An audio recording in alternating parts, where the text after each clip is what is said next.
cet instant précis, je suis en totale maîtrise du cockpit. Quand ce radar se met à clignoter rouge, ou quand l'un de ses cadrans se met à tout piller, c'est toute la machine qui risque de se mettre à dérailler. C'est pour ça qu'il faut que j'assure. Cette machine, il faut que je la maîtrise.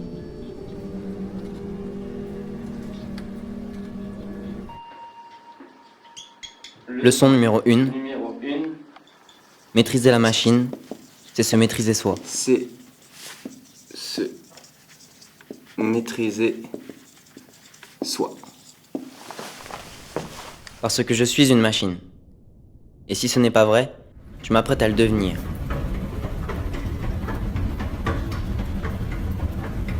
Je ne veux plus rien ressentir.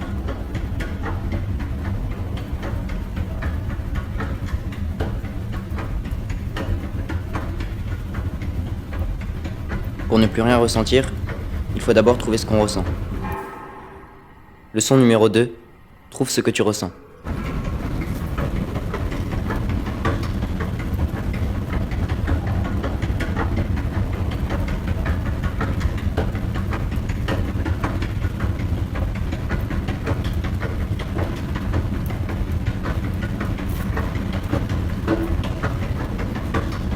Leçon numéro 3, souviens-toi la bouche d'égout. Je suis au-dessus d'une bouche d'égout dans la cour de récré. Dans ma main, j'ai quelques billes. Je pioche ma préférée. Je la tiens du bout des doigts et je m'apprête à la lâcher.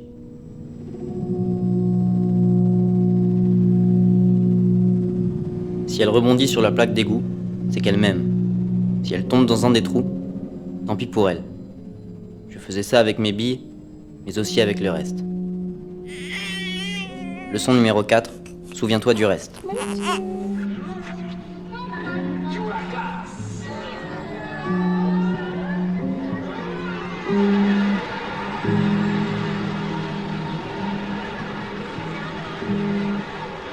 Leçon numéro 5, ne lâche pas ce que tu tiens. Parce qu'on dirait que je tiens quelque chose. Pourtant, je suis bien sûr que ma main était vide avant de la fermer. Mais j'ai la ferme impression que je tiens quelque chose. Et comme j'ai peur de laisser tomber ce que je tiens, je serre fort le poing comme les gens en colère. Ce qui m'amène à penser que c'est peut-être ma colère que je tiens, et que je laisse tomber parfois, mais que je ne fais que de ramasser.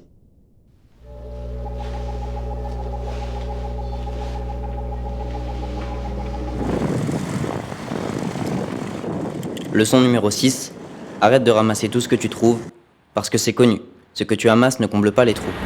J'étais à vélo et je viens de tomber sur des encombrants un peu bizarres, on dirait une sorte de... je sais pas, c'est une sorte de moteur.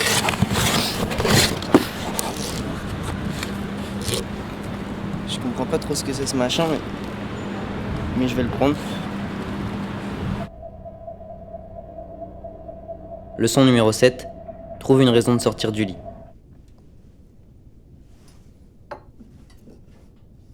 C'est l'histoire d'un type qui s'endort longtemps. Vraiment très longtemps. Presque exactement 35 000 ans. Il est immortel et il a passé 35 000 ans à ne trouver aucune raison de sortir du lit. 35 000 ans plus tôt, il est dans le métro. Ce jour-là, il se dirige vers le point le plus haut de la ville pour voir le ciel de plus près. C'est un grand moment parce que, ce soir, le ciel explose. Et parce que ça n'arrive qu'une fois tous les 35 000 ans.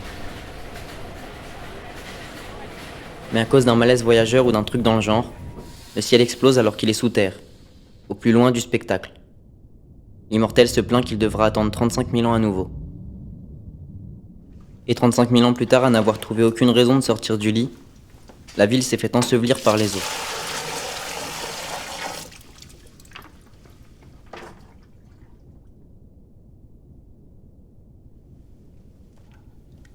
L'immortel flotte sur son lit sur l'eau, plus haut que le plus haut des buildings qui dominaient autrefois la ville. Et il est au plus loin du métro. Si des raisons pour sortir du lit il n'en avait toujours aucune, en voici une pour ouvrir les yeux. Parce que ce soir, le ciel explose. L'univers est en perpétuelle expansion. Je ne suis pas si sûr de bien comprendre ce que ça veut dire, mais la leçon numéro 8 rend les choses plus claires. L'univers est en perpétuelle explosion. Merde, ce bruit c'est pas normal. Il doit y avoir des miettes d'astéroïdes dans le compartiment moteur. Palier préparé en même temps en gabarit de la taille d'un tourbillon ou en moule dans le suralésage. Ce n'est rien de grave, je maîtrise. Système.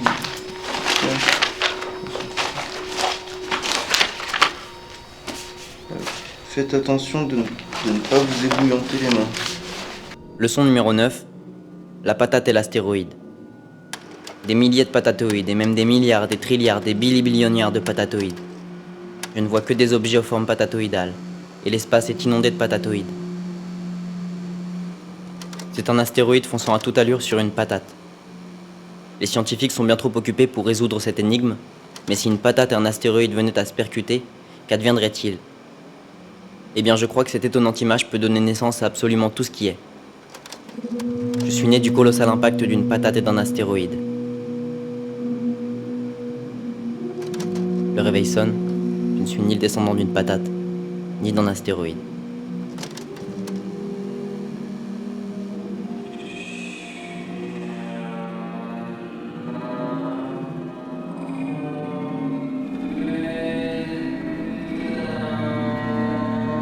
Leçon numéro 10, il ne faut jamais croquer les pommes que l'on trouve au pied de sa porte.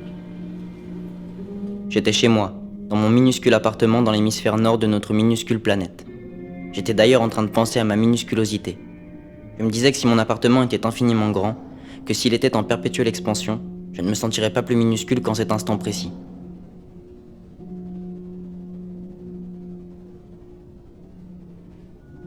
J'avais très vite conclu que j'étais tout à fait capable de vivre dans l'espace.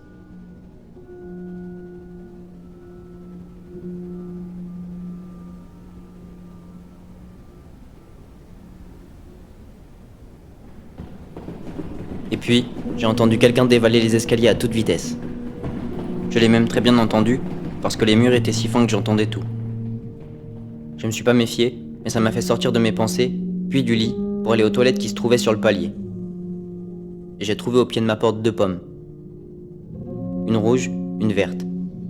Avec un dessin de 2 trognons, rouge et vert aussi. Le dessin était clair, j'avais pour mission de les manger. Mais cette fois, je me suis méfié, parce que je connais les contes aux pommes empoisonnées. Mais j'ai craqué, j'ai fini par le faire. Je les ai mangés, et puis j'ai conservé les trognons dans des pots de confiture vides.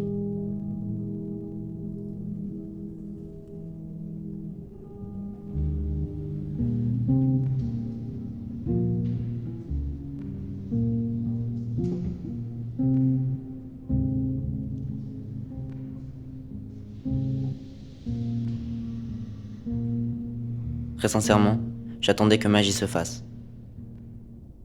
Mais je les ai juste regardés pourrir. Alors voilà, la magie ça n'existe pas.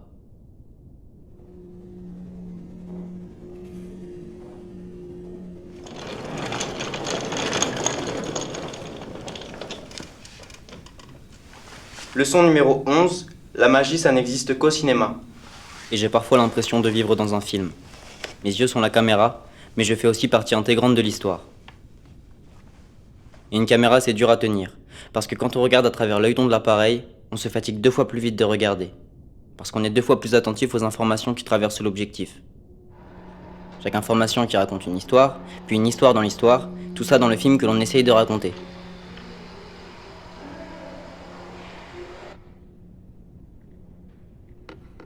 Et c'est fatigant de se fatiguer de regarder.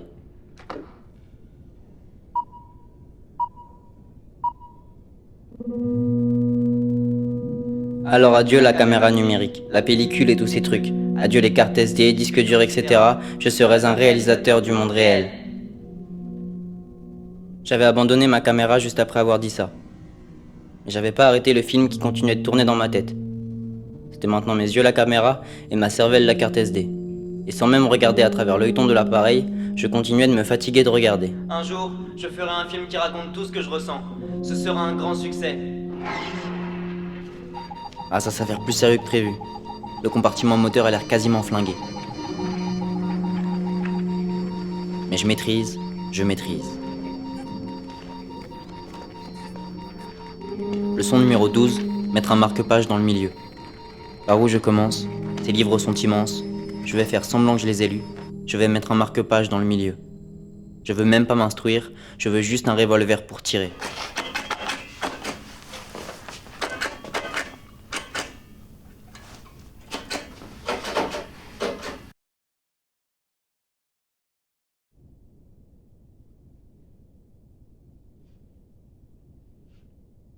Leçon numéro 13, j'ajoutais une 4e feuille à un trèfle en me disant qu'il était possible d'inventer la chance.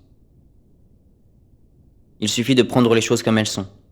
Ici, un trèfle à 3 feuilles comme il est, et comme ils le sont quasi tous, puis un second qu'on ampute de 2 feuilles, pour en laisser qu'une.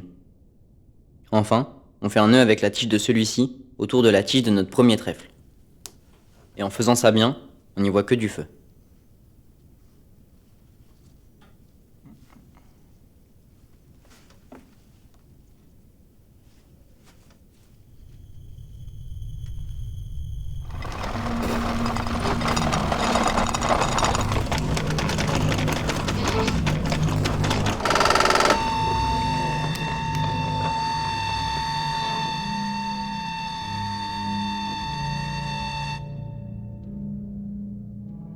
C'est de pire en pire.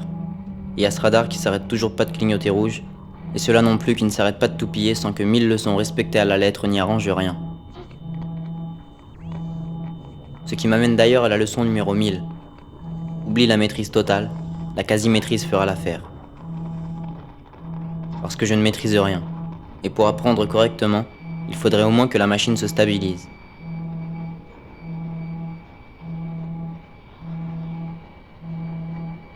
Parce que le bazar qu'elle fait, j'en suis pas le seul responsable. Le monde extérieur y a sa part. Et le monde, moi, je ne maîtrise pas du tout. Et à chaque fois qu'il craque davantage, les secousses se font plus fortes. Autrement dit, ciao le monde, c'est la leçon numéro 1001, il faut que je m'éloigne. Je me suis déjà pas mal éloigné de moi-même, je vais m'éloigner du reste. En fait, je ne maîtrise rien du tout.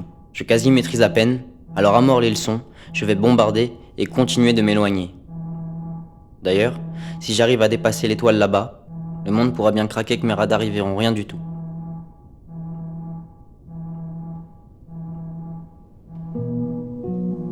Il faut que je continue de m'éloigner.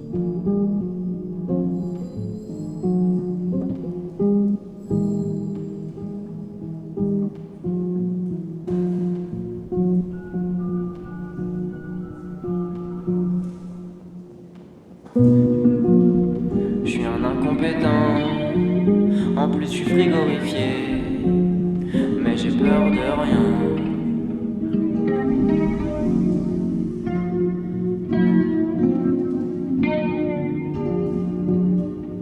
C'est sans appel, je suis un putain d'astéroïde, et j'ai quitté l'espace pour m'écraser sur Terre. Si vous saviez comme je regrette.